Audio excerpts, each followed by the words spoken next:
ನಮಸ್ಕಾರ. ಈಗ ಸಾಕಷ್ಟು ಜನರಿಗೆ ಕ್ಯೂರಿಯಾಸಿಟಿ ಇರೋದು ಯಾವೆಲ್ಲ ಆನೆಗಳು ದಸರಾಗೆ ಬರ್ತವೆ ಅಂತ. ಹೌದು, ದಸರಾದ ಒಂದು ಗಜಪಯಣ ಡೇಟ್ 2026 ಆಗಸ್ಟ್ 26ಕ್ಕೆ ಏನು ಅನೌನ್ಸ್ ಆಗಿರುವಂತದ್ದು. ಈಗಾಗಲೇ ಸೆಲೆಕ್ಷನ್ ಪ್ರೊಸೆಸ್ ಕೂಡ ನಡೀತಾ ಇದೆ.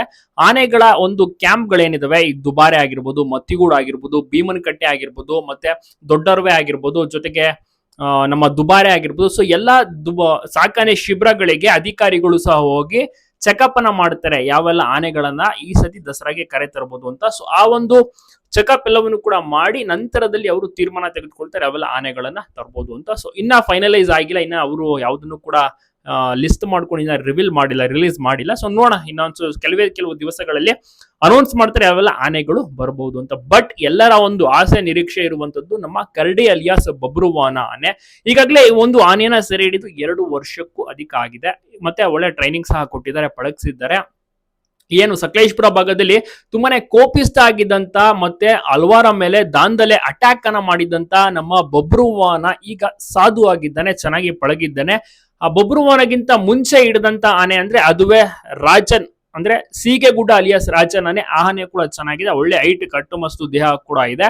ಈ 2 ಆನೆಗಳನ್ನ ಕರೆ ತರಬೇಕು ಅಂತ ಅಭಿಮಾನಿಗಳು ತುಂಬಾನೇ ಆಸೆ ಪಡ್ತಾರೆ. ಮತ್ತೆ ಸಾಮಾಜಿಕ ಜಾಲತಾಣಗಳಲ್ಲೆಲ್ಲ ಈ ಒಂದು ಆನೆಯ ಬಗ್ಗೆನೇ ಚರ್ಚೆ ಜಾಸ್ತಿ ಇರುತ್ತೆ. ಮತ್ತೆ ಫ್ಯಾನ್ ಫಾಲೋವಿಂಗ್ ಕ್ರೇಜ್ ಕೂಡ ಈ ಆನೆ ಬಗ್ಗೆ ತುಂಬಾನೇ ಇದೆ. ಮತ್ತೆ ಇದಕ್ಕಿಂತ ಮುಂಚೆ ಏನು ಸ್ವಲ್ಪ ವರ್ಷಗಳ ಹಿಂದೆ ಹಿಡಿದಂತ ನಮ್ಮ ಭೀಷ್ಮ, ಮೌಂಟೇನ್ ಅಲಿಯಾಸ್ ಭೀಷ್ಮ, ಈ ಕರಡಿ ಎಲ್ಲ ಕೂಡ ಒಟ್ಟಿಗೆ ಸಕಲೇಶ್ಪುರ ಭಾಗದಲ್ಲೇ ತಿರುಗಾಡ್ತಾ ಇದ್ದಿದ್ದು.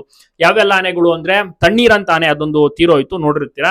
ಮಾನಂತವಾಡಿ ಆ ಕಡೆ ಬಿಟ್ಟಿರ್ತಾರೆ, ಅದೆಲ್ಲ ಹೋಗಿ ತಿರುಗಾಡ್ಕೊಂಡು ಮತ್ತೆ ಅವರು ಕೂಡ ಕ್ಯಾಪ್ಚರ್ ಮಾಡಿ ಅದು ಕೂಡ ತೀರೋಯ್ತು.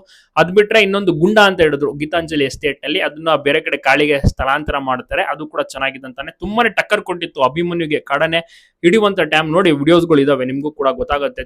ಸೂಪರ್ ಆಗಿದೆ ಅದೊಂದು.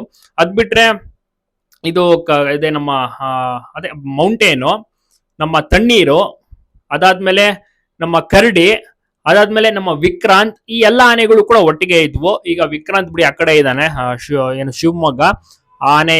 ಈಗ ಈ ಕಡೆ ದಸರಾಗೇನೋ ಸಂಬಂಧ ಇರೋದಿಲ್ಲ. ಬಟ್ ಈ ಒಂದು ಭೀಷ್ಮ ಆನೆ ಕೂಡ ತುಂಬಾನೇ ಹಳೆ ಆನೆ, ಈಗಾಗಲೇ ಕ್ಯಾಂಪ್ ನಲ್ಲೇ ಇದ್ದು ಸುಮಾರು ಒಂದು 4-5 ಆಗ್ತಾ ಬರ್ತಾ ಇದೆ. ಸೊ ಹೀಗಾಗಿ ಆನೆನು ಕೂಡ ಕರೆ ತರಬಹುದು, ಚೆನ್ನಾಗಿರುವಂತ ಆನೆ. ಸೊ ಹೀಗಾಗಿ ಆನೆನು ಕೂಡ ದಸರಾಗೆ ಬಳಸ್ಕೊಳ್ಳಿ ಅಂತ ತುಂಬಾ ಜನ ಸಹ ಆಸೆನ ಪಡ್ತಾ ಇದ್ದಾರೆ.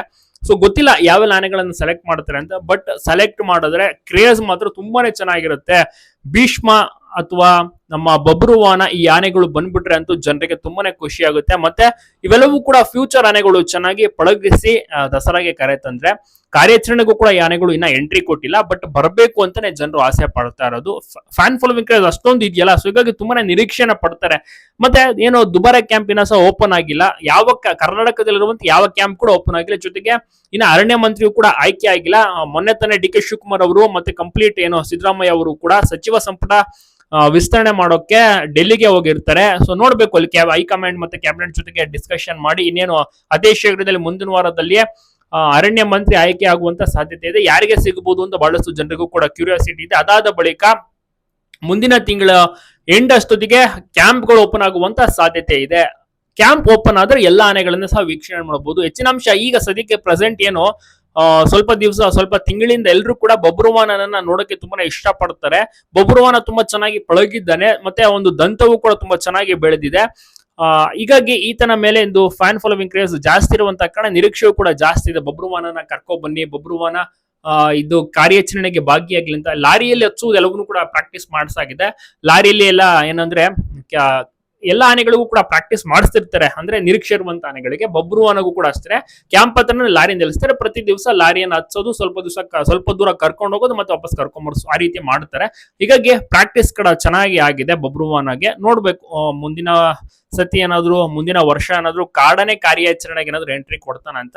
ಫಸ್ಟ್ ಕಾಡನೆ ಕಾರ್ಯಾಚರಣೆಗೆ ಸ್ವಲ್ಪ ಪ್ರಾಕ್ಟೀಸ್ ಮಾಡಿಸಿದ್ರೆ ಆಮೇಲೆ ದಸರಾಗೆ ಪ್ರಾಕ್ಟೀಸ್ ಮಾಡಿಸ್ಬೋದು. ಈ ಸತಿ ಅಂತೂ ಬಬ್ರುವಾನ ಬರೋದಿಲ್ಲ, ಸೆಲೆಕ್ಷನ್ಗೂ ಸಹ ಏನು ಹೋಗಿರೋದಿಲ್ಲ ನನ್ನ ತಿಳಿದಂತ ಮಟ್ಟಿಗೆ.